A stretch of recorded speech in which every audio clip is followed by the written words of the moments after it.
or you just joined. Everyone, feel free to throw your LinkedIn URLs in the chat there if you want to connect to each other. Today we're going to talk to Suzanne Lucas, aka the evil HR lady, and definitely one of the most unique names in HR industry, I would say. But the most accurate. Most accurate, okay. So my first question is, where did that come from? How did you get the name? Well, there's two sources that it came from. The one is I was following a blogger called The Evil Editor, and I thought that was good. So I stole the evil from him or her. That person never identified themselves, so I have no idea. Actually, maybe they did. I have no idea. It was a long, long time ago. But also it really fits what HR is, because people don't have good attitudes towards their human resources department. And for good reason. I mean, no one ever calls you. Multiple meetings, videos all yes. She's not mute in there. Go ahead, sorry. So I was to say, you never get called into your manager's office and have the HR manager sitting there to be told you're doing a good job, right? If the HR manager is in there, you're in trouble. And we're only there to deliver bad news, and we're the ones with the paperwork. And so people tend to have a negative connotation about HR. Gotcha. So it's. And so you created it on your own. When did you first start blogging under that name?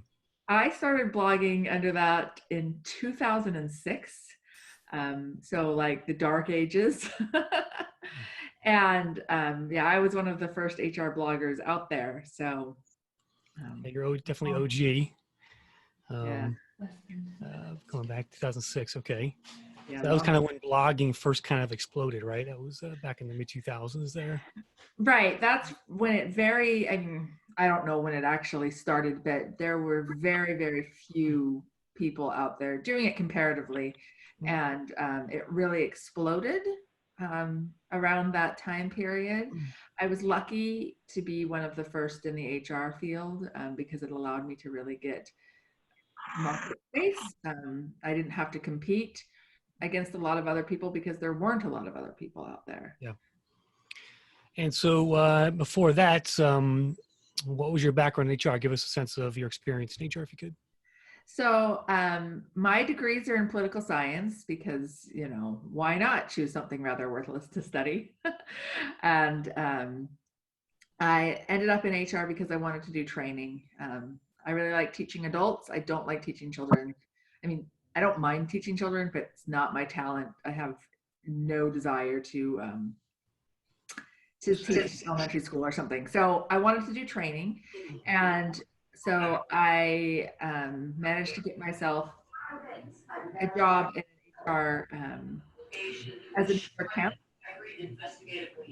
to gain some knowledge and experience. And then I was able to land my first real job, which I'm the luckiest person on the planet. I got hired at Wegmans Food Markets. And for those of you that live on the East Coast, on the north part of the East Coast, Wegmans, and it's always in the top 100 companies to work for, usually in the top 10, often in the top 3.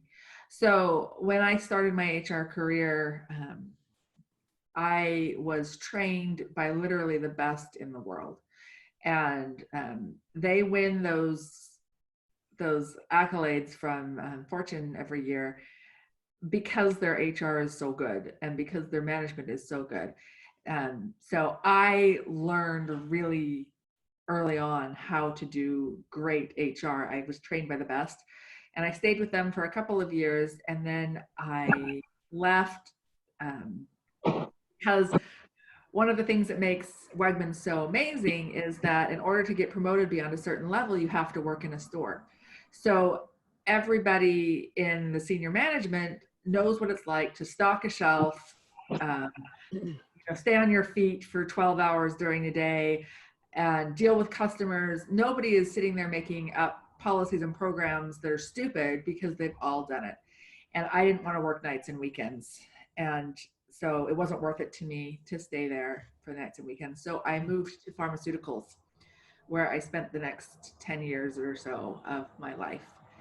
And I did HR data. I did training. Finally, that's why I wanted to be in HR. I did do some training on SAP HR, and I spent my last 3 years there as a labor and employment law consultant, focusing on terminating people. That was cheery.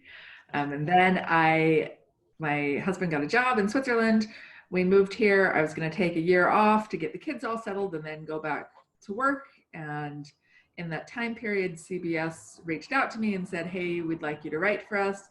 And I never went back to the office. Who reached out to you? CBS? CBS News. Oh, okay. Back when it was BNet, they had a separate division of BNet, if you remember that. Then it got changed to CBS Market Watch, and okay. And they found you through your original blog? They found the original blog. Interesting. And so today you just blog, correct? Do you do any consulting or? I mostly write. I do speaking. I do webinars. I do some training, not as much as I would like, just because travel is a little bit difficult because I have kids. And I do a little bit of consulting, but only in very specialized areas.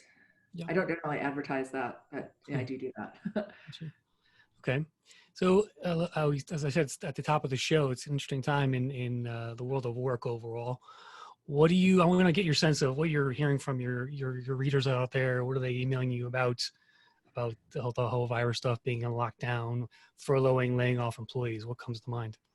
Well, first of all, I have to say I have gained a great respect for the employment law attorneys out there, because even though I live in Switzerland, my focus is still on the US. That's my area of expertise. That's what I focus on.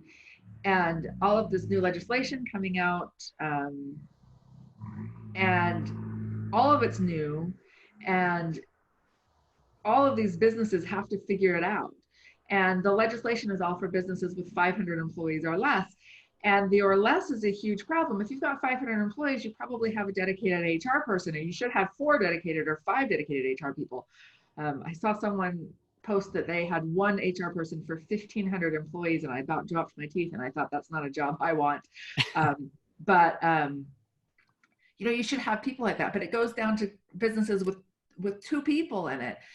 And you've got to figure out all of this stuff, all of these new laws, these new regulations. There's no case law to back you up. There's no experience. You can't call up your best friend and say, what did you do for this? Nobody knows anything. And so I'm good friends with a bunch of employment attorneys, and they have just been working and giving free webinars, writing up white papers and detailing bullet points. And I have a Facebook group that people come on, a lot of people ask questions, and different HR people will jump in. These employment attorneys are answering these questions for free.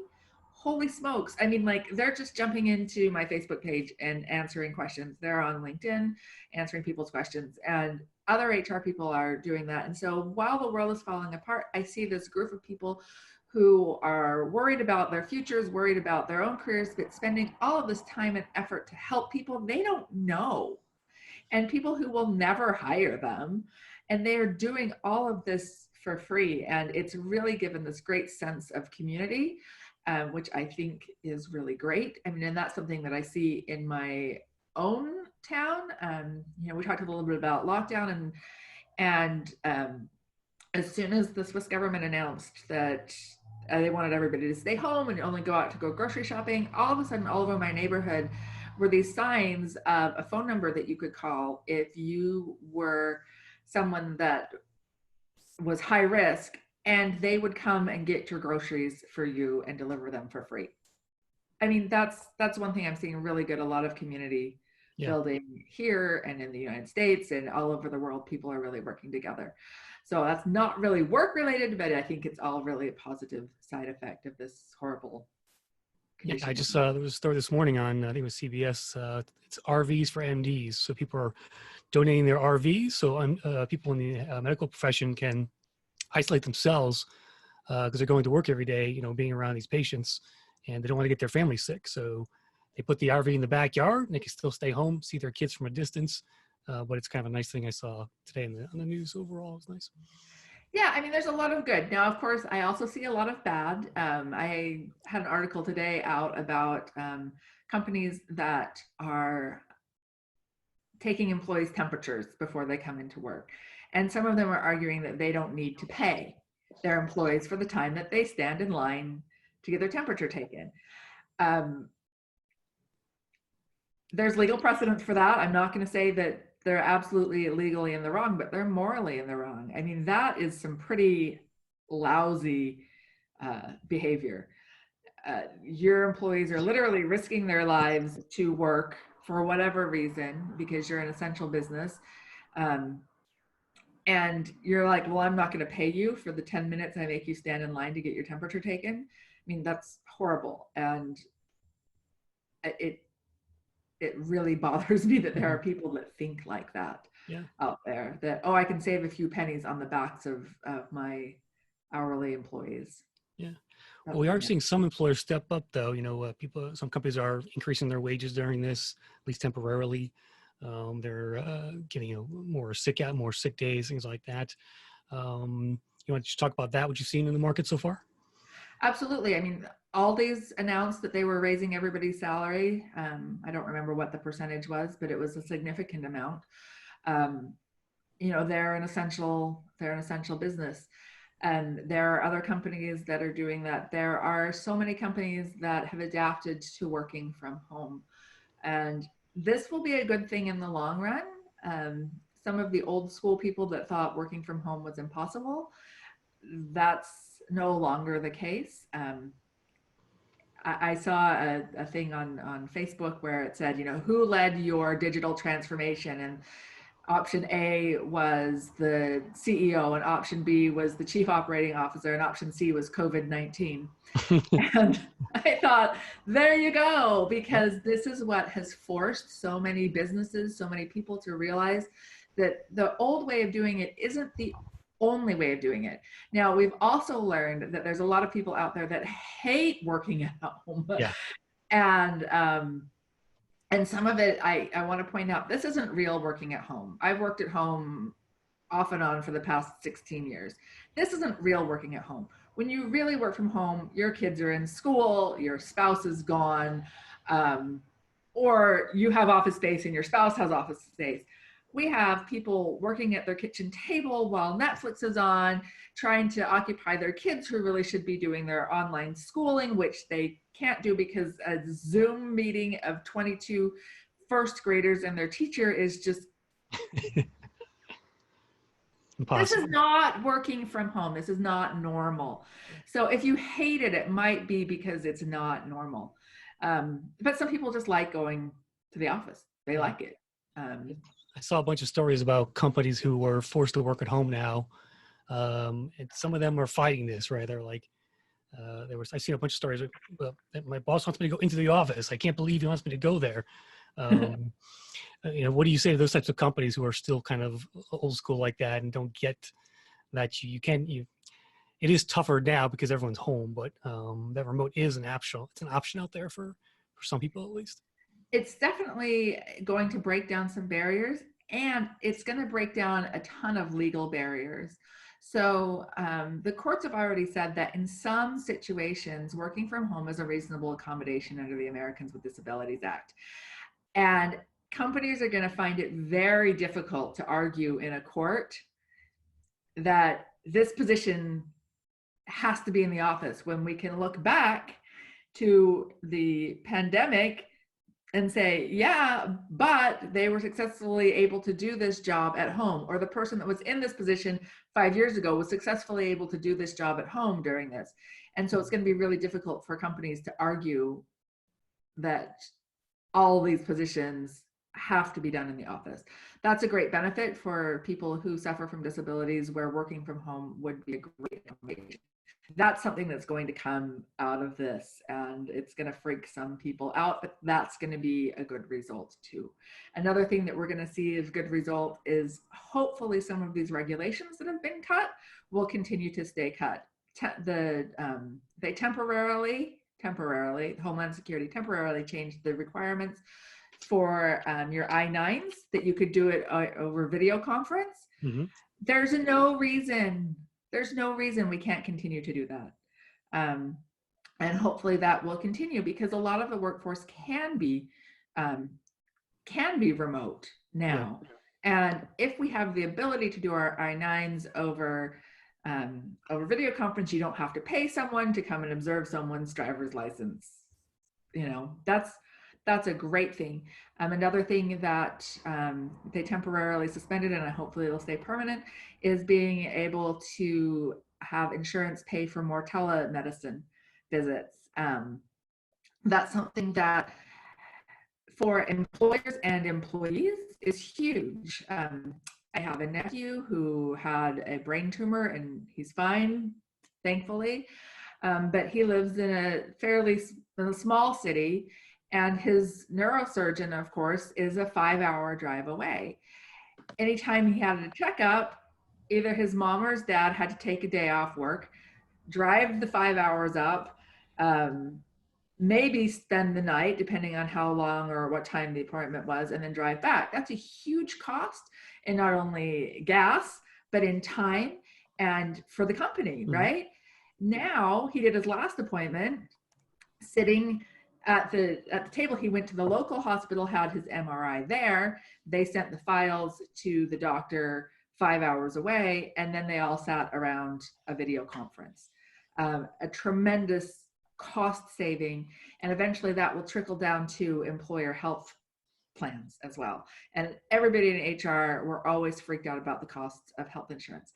So some of these really great things hopefully will stay, that we realize, oh, we can live without that rule.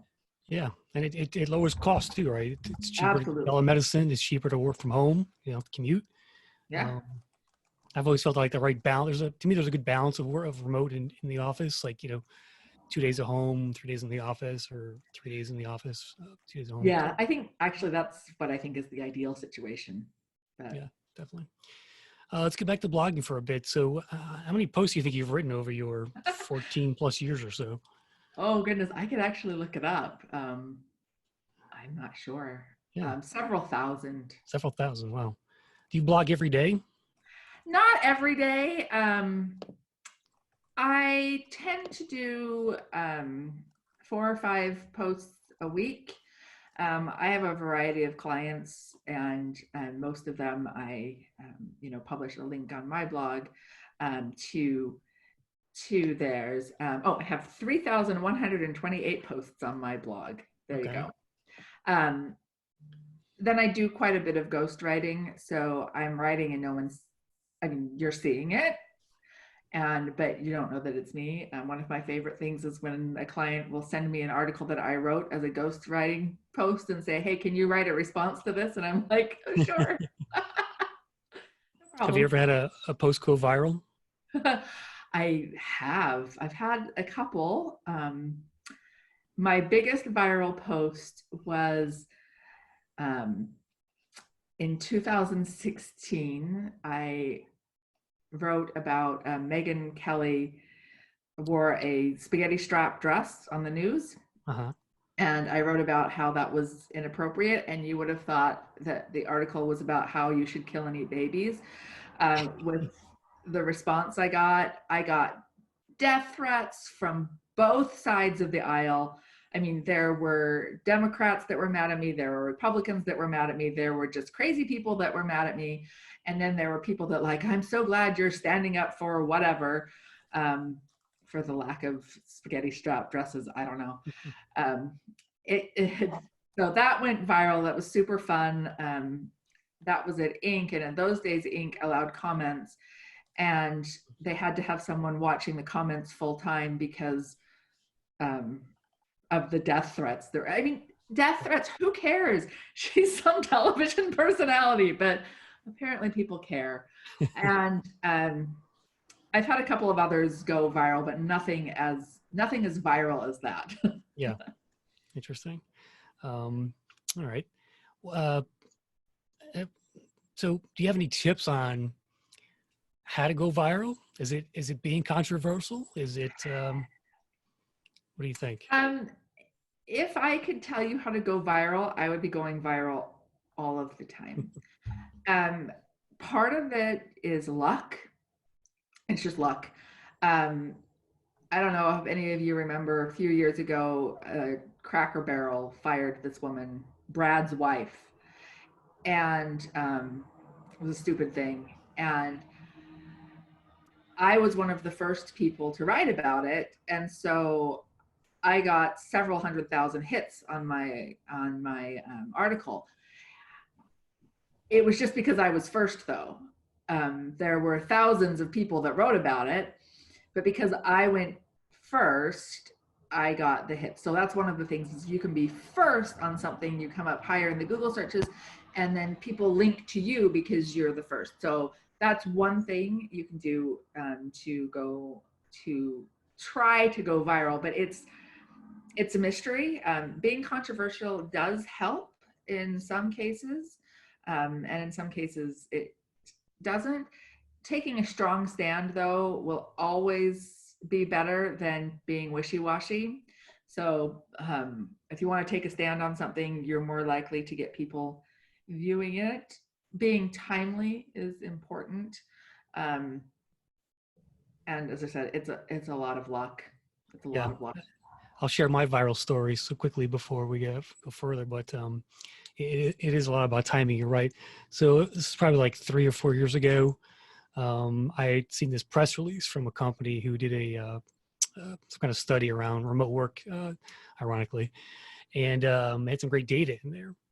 And the press release read kind of like a story. So I took it, I actually changed the headline, and I changed like the opening paragraph, and I essentially posted that on one of my blogs, on one of my job sites, and posted to my LinkedIn profile, and things started going viral. I started getting people from like IBM commenting, and what had just happened was IBM had just shut down their remote work at home policy.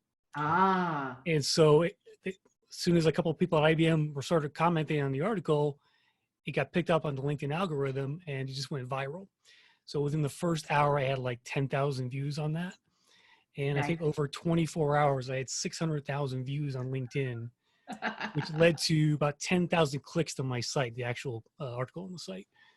I think it slowly went down over time, but that week I must have had like 1 million different views overall on LinkedIn. It's pretty crazy.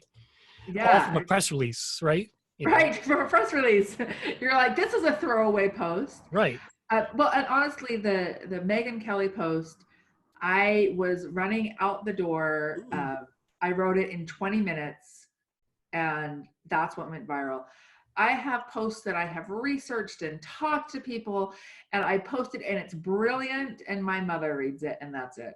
You know? Yep. You're like, wait, this post I wrote in 20 minutes, or for you, this press release, wait, what's up with that? Yeah. Mystery. So Suzanne, what are a few tips you have for a newbie who wants to get started in blogging? Give me some thoughts there. First, get your own blog and start writing. And here's the secret about writing. You have to do it, and it doesn't have to be perfect. And you can always go back and delete. Yes, the internet is forever, but just get content out there and be interesting.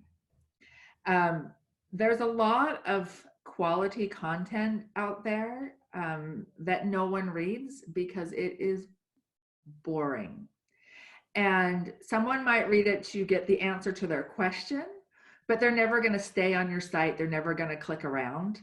And that's what you want to do. So make sure you're interesting.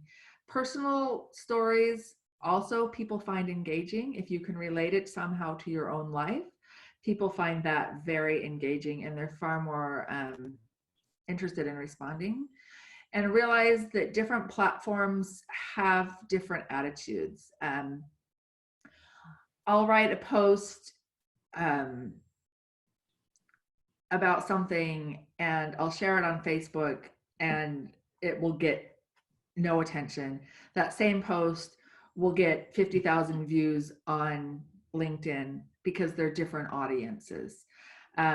Something that plays well on Twitter may not play well on LinkedIn or on Facebook. And so you can really target what you're looking for. If I want something to do well on LinkedIn, I'm going to target it towards HR people, because my connections on LinkedIn are almost all HR people. Yeah. And so something that's directly about HR, I wrote something about how I thought recruiters should make more money. Nobody on Facebook cared. Nobody on Twitter cared. LinkedIn loved it. And that's where all of my hits came from, was from LinkedIn.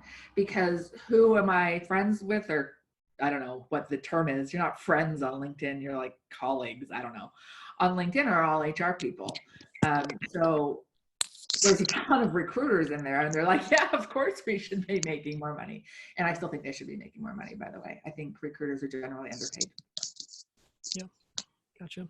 Yeah, I would say write what you know. I think if anybody needs help with starting a blog, let me know. I'll certainly help you with that. LinkedIn is a good place to just start blogging on your own post account, right? I've always found that. Yeah. Now, one thing though, I have to warn about, LinkedIn can be really helpful, but anytime you're writing on somebody else's platform, you're writing on somebody else's rules and somebody else's control. And when I first started a Facebook page, I did it as a business page, and I was getting interaction and I was getting views. And then Facebook changed their algorithm, and they only wanted to promote pages when you were paying for advertising. Yeah. And so my views dropped to nothing. And so I switched it to just a group. And now Facebook sees it as a group of friends and not as something promoting anything. And it is a group of friends now. I mean, like I said earlier, the Evil HR Lady Facebook group, everybody's welcome to join. It is the nicest group of HR people you will ever meet.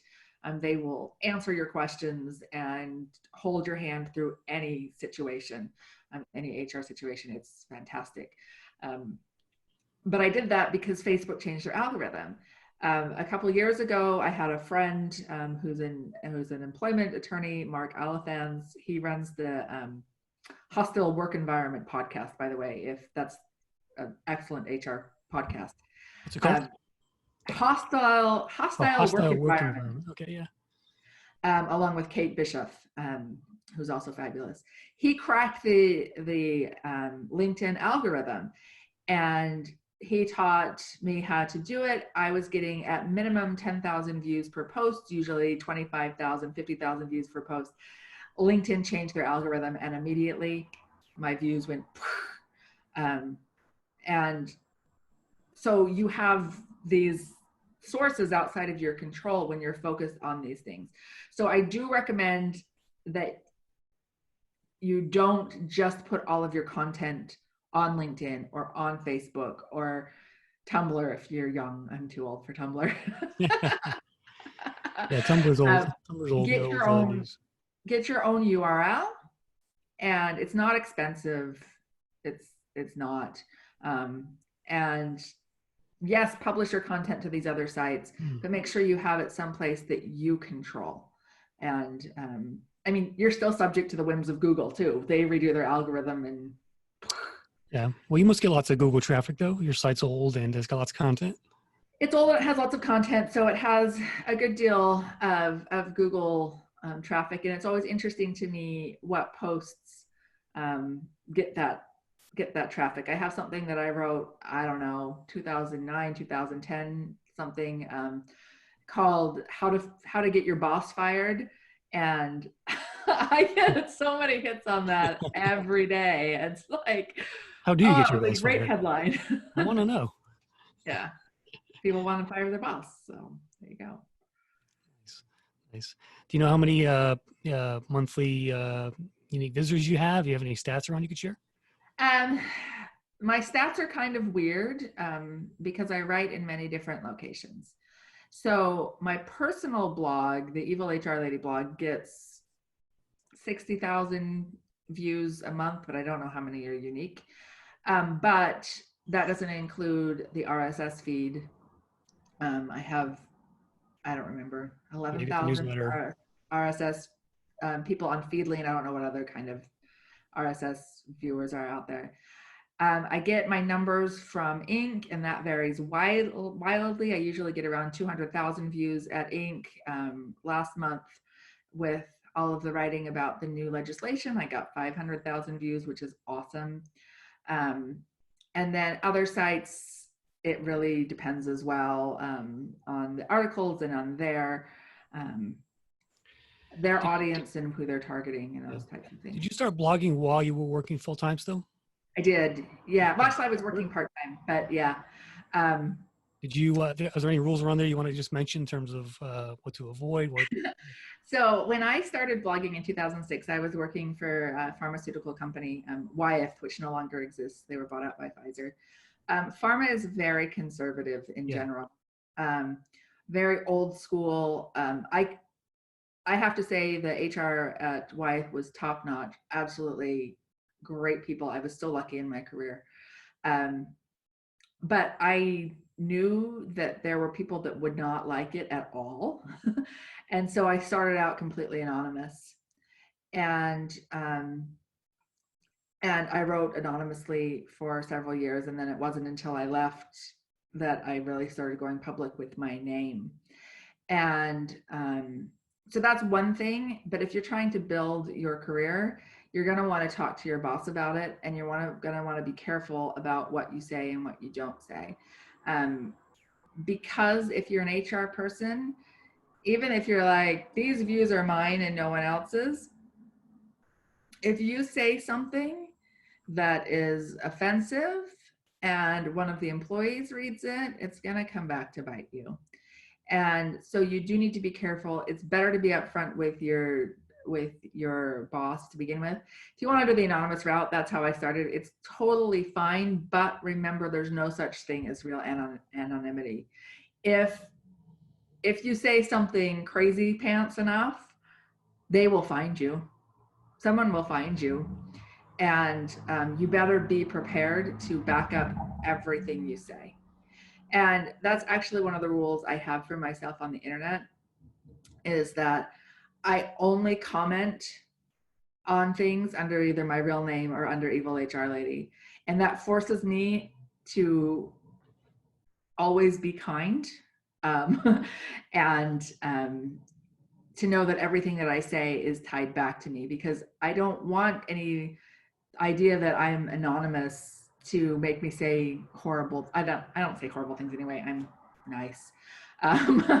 But I need to be able to stand up and say, yes, that's my viewpoint. And I think that's really important, that whatever you say on the internet, even if you're doing it anonymously, you need to be able to say it to your boss's face. Yeah. And if you can't do that, if you want to go and write a slam blog about your boss, you just need to change jobs. This is not the place for you. As an HR person, that's career killing. Yep. All right, let's get the crowd here. Who has a question for Suzanne? Feel free to unmute yourself or raise your hand and Zoom there, and I'll call on you. We've got a number of people on the call here. Let me see here. How many do we have? About 16 people here, Suzanne. And hey. We'll, I'm going to, it's all recorded, so push out the replay to YouTube and our RegTech social media channels as well, and HR Lancers. But who's got some questions for Suzanne? Who wants to go first? I will. This is Tanya. Hey, Tanya, how's it going? It's going well. Thank you so much. Okay, so this is cheesy, but I don't care. I've been wanting to write a book for a very long time.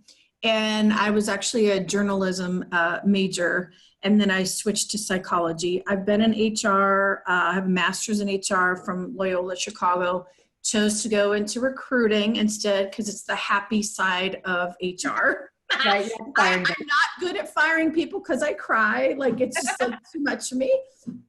Okay, so one of my favorite movies is, I'm sorry my picture isn't on there because I look not attractive because I haven't been showering. But so one of my favorite movies is Julie and Julia. Okay, where she writes a blog about cooking through the cookbook, right? Right. Yes.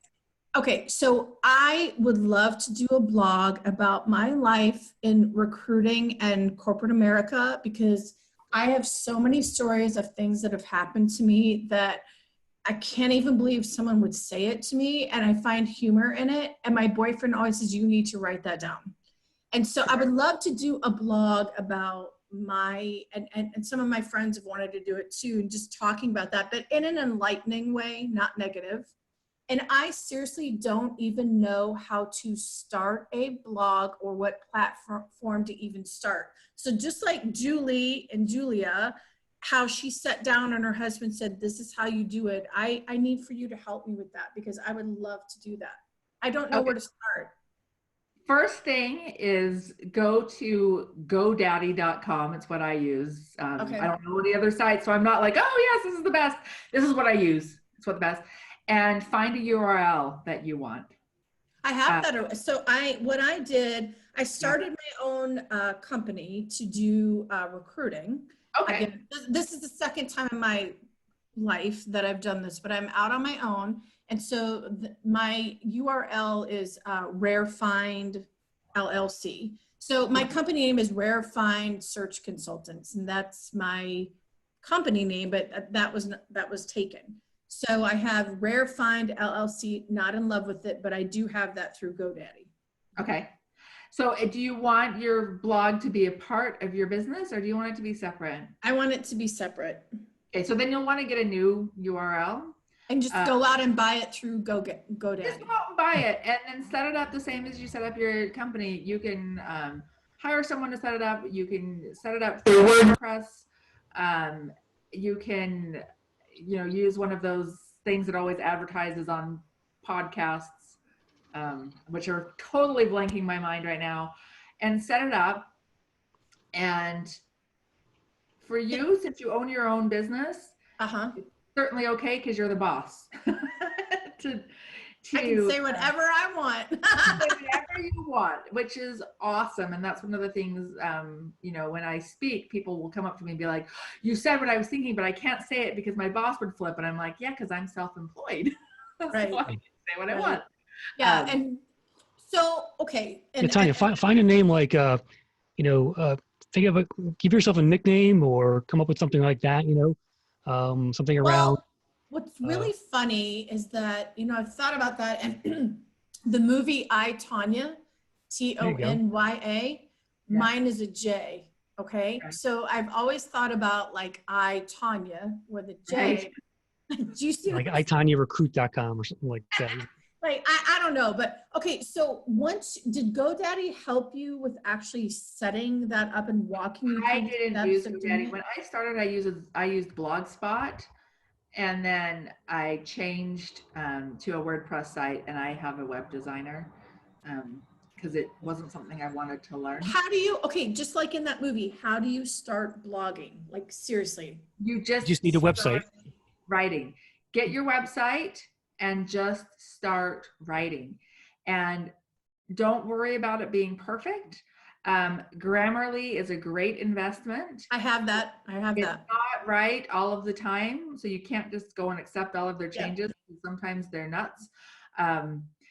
Like anytime I write the word fired, it's always trying to get me to use different vocabulary, and they'll be like roasted, flamed. I'm like, no. Yeah. No, I've used Grammarly for a long time, and I really feel I'm a great writer. I just don't know how to start. And so that's why I'm write something down.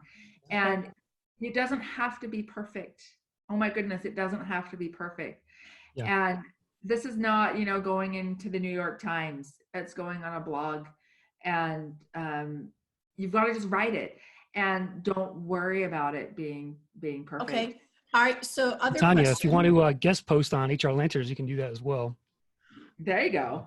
Quick topic, on your mind. We can get you up there, and get you some exposure. So okay. So and then I'll because I'm a talkative person, but Type A. And also Squarespace is So- a great website company to Squarespace. host your site on.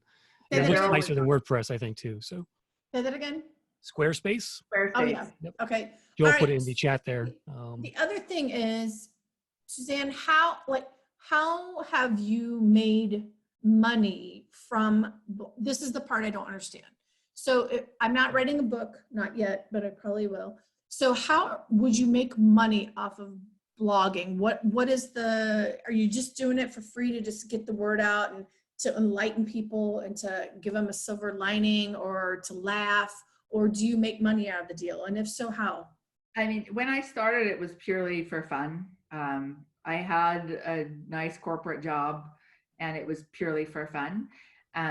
Now I make money because I write for other clients. You can make money on advertising, but it's not a lot. Unless you're getting millions of hits, you're not getting a lot of money.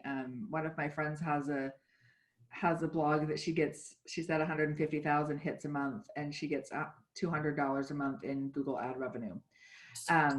So can you land like a copywriter gig out of it if you're writing good content? yeah, I mean, and everything that you want, if you want to do that type of writing, you need a portfolio. And if you want to build your portfolio, generally 500 to 800 word posts are what people are looking for. Okay. And so that's the length that you're working at. I mean, there are long form places. If you want to write for the Atlantic, they're much longer. Okay. And if you want to make money, the honest truth is that the things people read are not the things that make money. You know, if you want to write for Huffington Post, they suck. They pay hardly any. You know what? I really feel It's gonna burn in hell for the way she treats people. Her latest venture, Thrive or whatever it is, they contacted me too, and they're like, "Can you please write for us?" And I'm like, "Sure. How much do you pay?" "Oh, it's just publicity for you." I'm like, "No." And this is supposed to be this website dedicated to helping you with your career and your work-life balance. Well, how's that helping my work-life balance when you're not paying me? Right. She's made a fortune off the backs of people who are just desperate to get their word out there. The people that pay money, I write for a lot of insurance companies, because insurance companies are targeting HR audiences, because the HR people are the ones that make the decision on what insurance company and what plan they're going to go with. So they pay. Okay. You know what? You get more views on Huffington Post, but you'll just be eating, rice and beans the rest of your life, off your welfare check. I mean, that's what you're going to get if you go for these big name sites. You want to look for corporate clients. That's where the money is. Okay. Now, if you can be brilliant like Allison Green, which she writes Ask a Manager, and if you're not reading that, then you are really— Allison Green. How do you spell Allison? Just got one L, Allison, and then Green, I think, has an E on the end. But if you Google Ask a Manager, she's askamanager.org. All right. I just found her. brilliant. Okay. And she gets millions of hits. She makes a ton of ad revenue because she has millions of hits. Okay. But she's unique in that area, and she works harder than anybody I know. So Okay. All right, I'm popping my video off really quick. See, Hey, there's Tanya. I'm like way down here. I can't see, so not very well. So I have to tip everything, but I am a real person, and I want to say thank you so much. Thank you, Chris, for everything you're doing for us. Oh, you're welcome. Appreciate it. We have another question for you, Suzanne. Quinte's asking, do you any marketing for your blog? If so, where and how? You cut out on the first part of that question, so all I got was the where and how. Do you do any marketing for your blog? If so, where and how? The only marketing I do is through social media. So I'm on Twitter, I have my Facebook group, and I'm on LinkedIn. And LinkedIn, I find, is a very valuable place to make connections. it's really, you won't necessarily get the hits that you used to before they changed their algorithm, but it's where you connect with people that matter in terms of the writing world, the HR world. So that's the publicity that I do, is I limit it to that. I don't pay for anything. Yeah. Suzanne, since you've been writing for many years now, do you see trends in the type of questions that come up, like annually or seasonally, or do you find yourself writing on the same topics over and over again? Yeah, I mean, there's a lot of things that always come up. People want to know about business travel reimbursement. That's a big question that always comes up. The difference between exempt and non-exempt employees is something that always comes up. People are constantly asking me to look at their contracts for things like relocation expenses, and I'm like, I'm not a lawyer, so no, sorry. Those things come up a lot of things about dealing with managers, and the seasonal stuff is like intern things. And when I get a question from an actual intern, that's a great thing. When I get a question from the intern's mom, I'm like, oh, I'm sorry that you're a helicopter parent. You're not helping your child. So at this point, are you consider yourself a freelancer, Suzanne? How do you? Yeah. That's my primary And job. how do That's you, my primary source of income. yeah. How do you feel about the whole freelance economy now? So you've been doing it. What are your thoughts on that? Do you think we need a freelancer bill of rights out there for these workers and things? No, I think California is trying to destroy freelancers, and their AB5 was devastating to many people, and they did it under the guise of helping, and they didn't help. They destroyed people's careers. I love freelancing because I have flexibility. I have, as I said, I have kids, and I have medically complex kids. So I have doctor's appointments and all of this all of the time. And freelancing is something I can work around their schedule and still have the income that I need. It allows me independence. Now, I am lucky enough that I live in Switzerland, where healthcare is private. Everybody talks about, oh, we want European style healthcare. European style healthcare means squat. There's so many different countries. Switzerland's insurance is private, but it's not tied to employment. So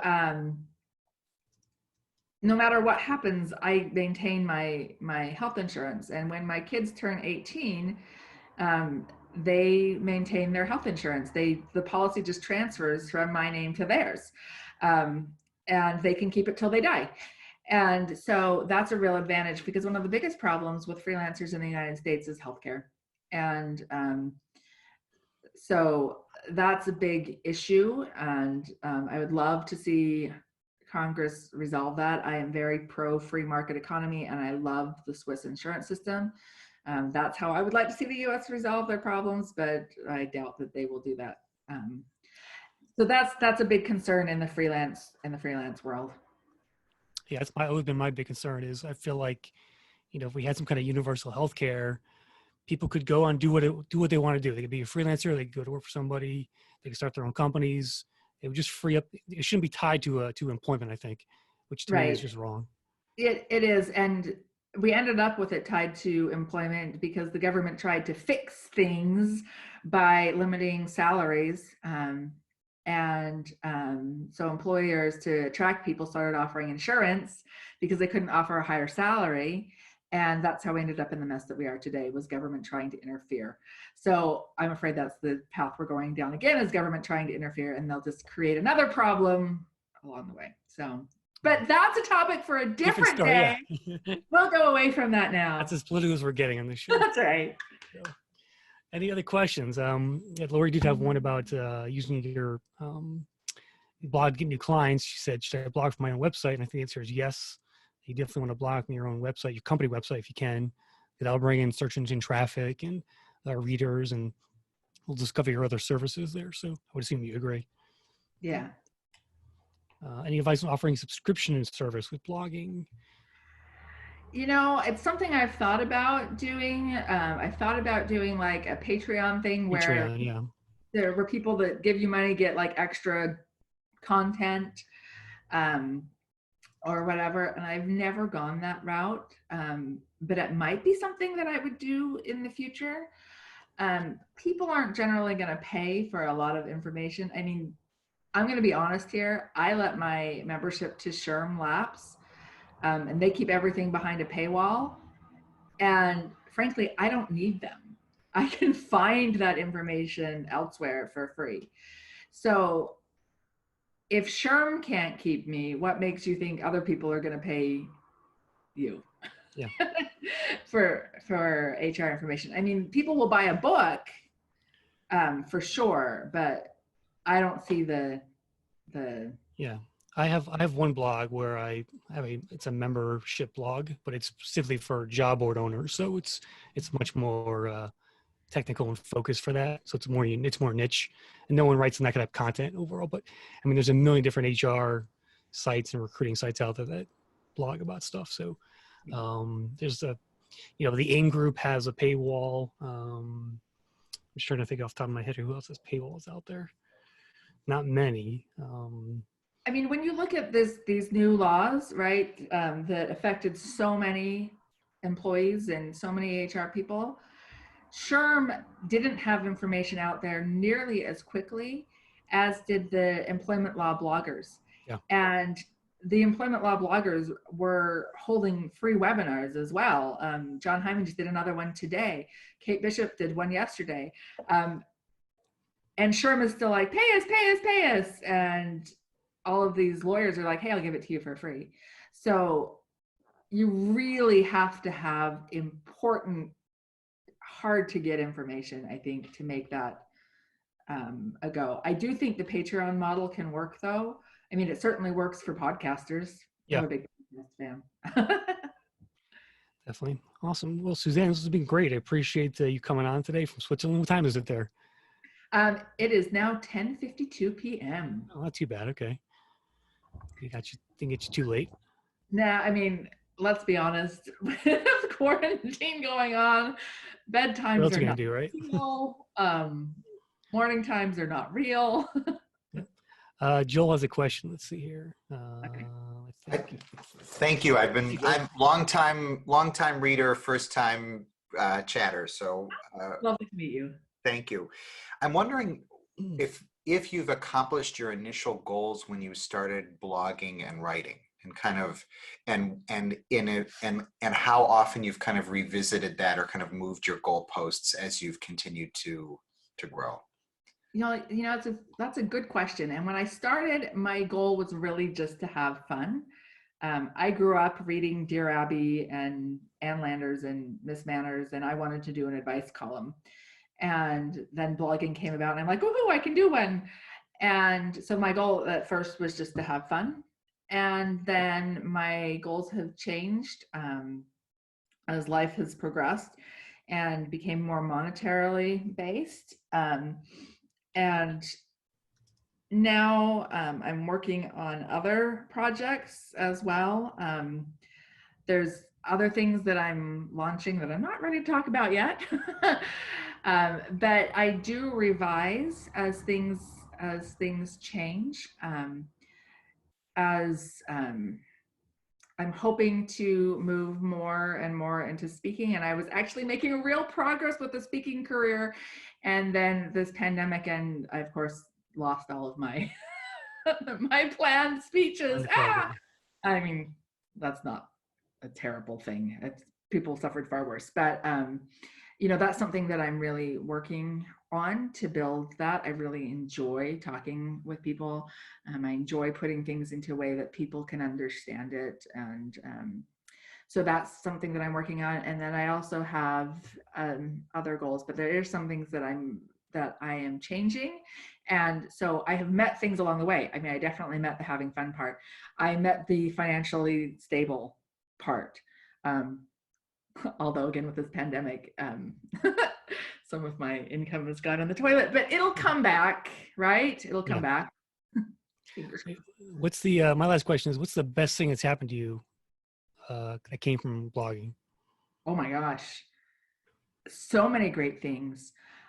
I have met so many amazing people, both in real life and online. I mean, the people I have met are amazing. And I mentioned my Facebook group. Please feel free to join. It's just Evil HR Lady Facebook group. The people on there are like the highest quality people. They're so anxious to help everybody. It just makes me so happy. And I wouldn't have met these people without doing this blog. The opportunities that I've had to share my mind with literally millions of people. One of the stats I get is the number of minutes people spend reading my articles. And it's just like so exciting to look at that and say, I captivated people's minds for this many minutes today. You know, that's a really fun feeling to know that I'm influencing. And then to have people say that they have made changes based on what I said. Wow, that's really great. You know, that's so exciting to me.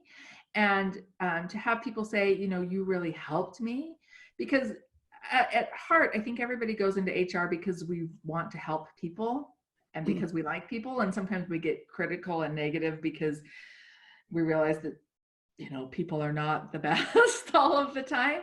But deep in our hearts, we went into this career because we want people to have good careers. We want them to be happy at work. We want to help people. And so I get this opportunity to help people and see the results from that. So that's something that I adore, is being able to see people's lives getting better. Awesome. Well, perhaps we'll meet one day in person, Suzanne. Hopefully. Whenever that day is, I'm not sure, but maybe next Someday the skies will open up again and we can fly across oceans. And if anybody's ever in Switzerland, give me a call. I'll buy you an overpriced croissant, because everything here is overpriced. Nice. All right, everyone. I guess if that's it, we'll end the show. It's almost 5. So again, appreciate your time, Suzanne. Thanks for coming.